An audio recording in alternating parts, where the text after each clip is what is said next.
एक बार की बात है। लाड़ू चिड़िया अपने और अपने बच्चों के लिए भोजन की तलाश में जंगल की ओर निकल पड़ती है। उसे जंगल के चारों ओर घूमने के बाद भी अनाज का एक दाना भी नहीं दिखाई देता। तभी वह जंगल से दूर गांव की ओर जाने के लिए सोचने लगती है और वह गांव की तरफ निकल पड़ती है। जंगल से कुछ ही दूर जाने पर उसे एक अनाज का सूखा खेत दिखाई देता है। हाँ, मैं अपने लिए यहीं से कुछ अनाज ले लेती हूँ। इस अनाज से हमारे और हमारे बच्चों के लिए कुछ दिनों का गुजारा हो जाएगा।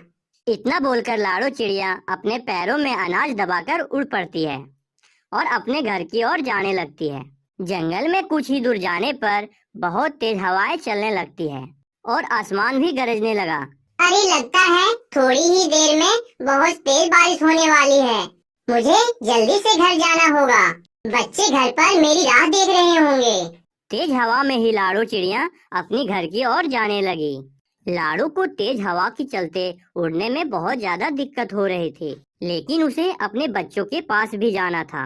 लाड़ू चिड़िया जैसे ही जंगल में उड़ने लगती है, तभी अचानक से लकड़ी का एक टुकड़ा आकर उसके सर में लग जाता है और लाड़ू चिड़िया जमीन पर जा गिरती है और वहीं पर बेहोश हो जाती है। तभी कुछ ही देर में बारिश शुरू हो जाती है और लाड़ू चिड़िया को होश आ जाता है। अरे, मैं यहाँ पर क्या कर रही हूँ?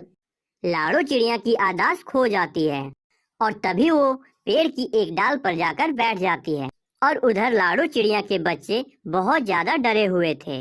वो अपने घोंसले में बैठे अपनी माँ का इंतजार कर रहे थे।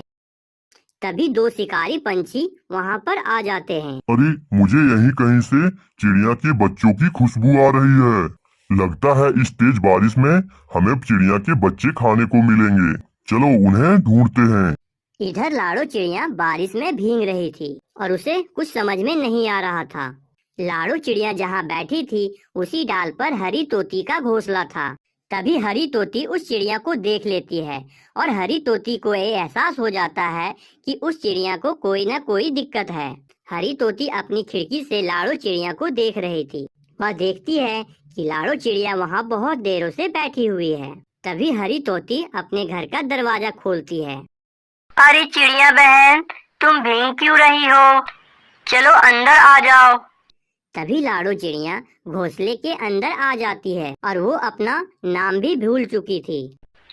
चिड़िया, तुम यहाँ आ जाओ, यहाँ पर तुम सूख जाओगी और तुम्हें बेहतर महसूस होगा। अरे, ये क्या, तुम्हारे सिर पर चोट लगी हुई है? क्या तुम्हारे ऊपर किसी शिकारी पंछी ने हमला किया था? और तुम्हारा नाम क्या है? चिड़िया बहन, मुझे नहीं पता कि ये चोट कैसे लगी है और मुझे अपना नाम भी याद नहीं आ रहा है। अरे बहन, लगता है तुम्हारी तबीयत सही नहीं है। तुम थोड़ी देर आराम करो और मैं तुम्हारी चोट पर मलहम पट्टी कर देती हूँ। लाड़ू चिड़िया को अब बहुत अच्छा महसूस हो रहा था। वह खिड़की से बारिश की ओर निहारने लगती है। चोट लगने से लाड़ू चिड़िया अपने परिवार को भूल चुकी थी। दीदी, मुझे बहुत डर लग रहा है। माँ कब आएगी? डरो मत मिनी बहन, मैं हूँ ना तुम्हारे साथ। मम्मी पापा बहुत जल्द आ जाएंगे। पिंकी बड़ी थी, इसीलिए थोड़ी बहुत उसे समझ थी। दोनों बहन अपने घोंसले में बैठी हुई थी कि तभी वहाँ दोनों शिकारी पंछी आ जाते हैं। अरे आखिरकार तुम दोनों मिल ही गई। मम्मी पापा, हमें बचाइए। इधर लाड़ू चिड़िया हरी तोती के साथ खाना खा लेती है। अरे बहन, अब रात हो चुकी है। मुझे लगता है कि अब तुम्हें यहीं सो जाना चाहिए। हाँ बहन, तुम ठीक कह रही हो। लाड़ू चिड़िया हरी तोती और उसके बच्चों को बहुत देरों से निहार रही थी। हरी तोती के बच्चे हरी तोती के साथ उछल कूदक कर रहे थे। उन्हें खेलता हुआ देख लाड़ू चिड़िया को अपने बच्चे याद आ रहे थे कि कैसे वो अपने बच्चों के साथ खेलती थी और कैसे अपने बच्चों को प्यार करती थी। अरे बहन, मुझे याद आ गया, मेरे भी 2 बच्चे हैं और हमारा छोटा सा परिवार है। मेरे पति का नाम कालू और मेरा नाम लाड़ो है। मैं पास वाले सुंदरबन जंगल में रहती हूँ। अरे वाह लाड़ो बहन, ये तो बहुत अच्छा हुआ। तुम्हें थोड़ा थोड़ा याद आ रहा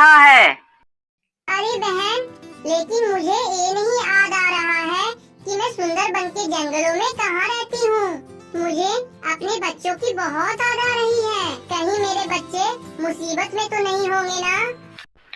लाडो बहन, तुम चिंता बिल्कुल भी मत करो। तुम्हारे बच्चे जहाँ भी होंगे बहुत अच्छे होंगे। तभी हरी तोती का पति मिठू तोता अपने घर आ जाता है।